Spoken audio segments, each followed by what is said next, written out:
Hey everyone, and welcome to today's Explainer. Today we're unpacking what is absolutely without a doubt the ultimate economic asset in the world. It's not gold, it's not oil, and it's definitely not real estate. It's human beings. We're going to dive right into the fascinating mechanics behind human capital formation in India. We'll be looking at exactly how a nation of over 1 billion people takes its raw potential and transforms it into an absolute powerhouse of productivity and innovation. To get us started, think about this for a second. Who contributes more to the national income? A worker in a factory or a software professional? Okay, it's a rhetorical question, right? We intuitively know that the specialized labor of a highly educated person is generally going to generate more income than someone without that same level of training. But why is that? Posing this question instantly gets us thinking about the literal, quantifiable financial value of knowledge, skills, and health. So here's how we're going to break all of this down today. First, what is human capital? Second, sources of human capital. Third, physical versus human capital. Fourth, growth and human development. And finally, we'll wrap up with the role of government.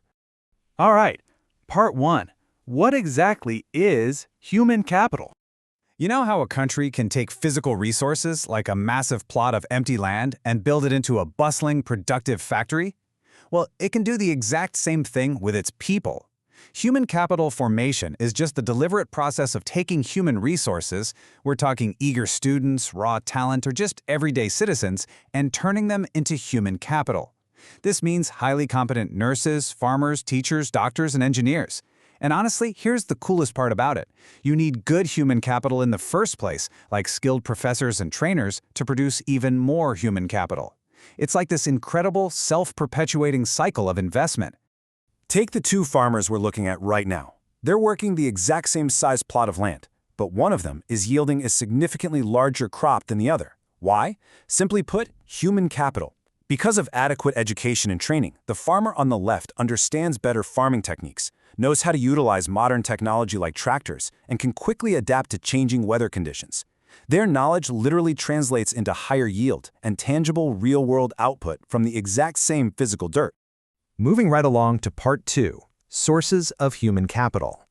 Our source material highlights 5 core everyday sources of human capital formation: education, health, on-the-job training, migration, and information. Just think about why parents spend so much of their hard-earned money on their kids' education. It's actually exactly like a company buying a brand new, highly advanced machine. Individuals invest in education with the explicit strategic goal of increasing their future income and maximizing their lifetime profits. It's a calculated investment in human potential. The legendary economist, Alfred Marshall, really hit the nail on the head here. He said, "It will be profitable as a mere investment to give the masses of people much greater opportunities, bringing out their latent abilities." Essentially, by just giving people the starting block they need, society ends up uncovering all these hidden talents and innovations from people who might have otherwise completely flown under the radar. Okay, let's look at the second major source, health. Seriously, who's going to get more done in a day? Someone who is sick or someone in sound health? A sick laborer who doesn't have access to good medical care is forced to stay home, and that is a direct, measurable loss of productivity. Because of this, spending money on preventative medicine like vaccines, curative medicine when people do get sick, and even just basic things like clean drinking water and sanitation, those are absolutely vital human capital investments. They directly increase the supply of a healthy, robust labor force. But wait, it goes way beyond just schools and hospitals. Companies spend a fortune on the-job training, right? They do that because the boost in the workers' productivity more than pays for the cost of the training itself. Then there's migration. People move from rural towns to big cities, or highly qualified professionals pack up and migrate to entirely different countries. Even though they have to deal with transport costs, higher rent, and the real psychic cost of living in an unfamiliar place away from home, the significantly higher salaries make it worth it. And finally, acquiring labor market information.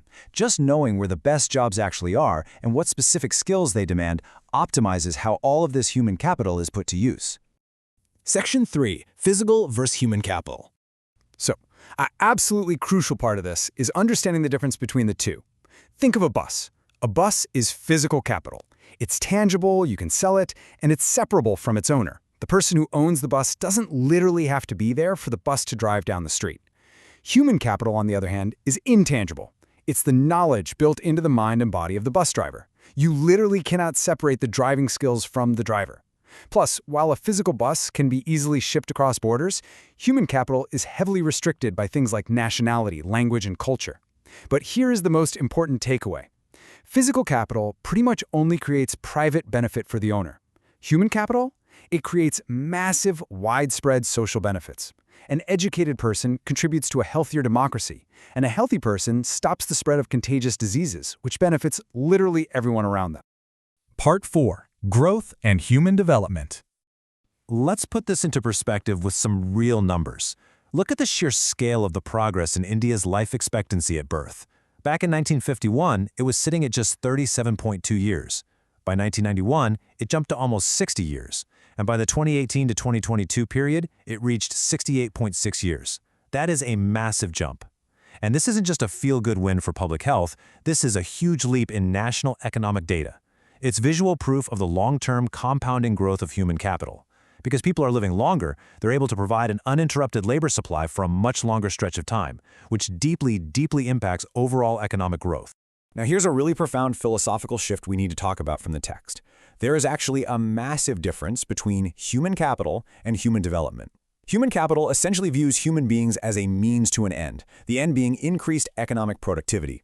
But human development flips the script entirely. It views human beings as ends in themselves. It argues that we should increase human welfare through education and health, even if it doesn't instantly result in higher labor productivity. Why? Because being able to read, write, and live a long, healthy life are fundamental, basic rights for a fulfilling existence. They aren't just tools for making a quick buck. And this isn't just textbook theory. It is urgently tied to the world we live in right now. The National Education Policy 2020 lays it out clearly. The knowledge landscape is rapidly, dramatically changing. With the explosion of artificial intelligence, machine learning, and big data, unskilled jobs are at a massive risk of being replaced entirely by machines. Throw in the incredibly complex challenges of climate change and shifting energy needs, and the message is clear. To survive and thrive, we have to heavily invest in modern, highly adaptable human capital, people with multidisciplinary skills across the sciences, social sciences, and humanities. And finally, Part 5, the role of government.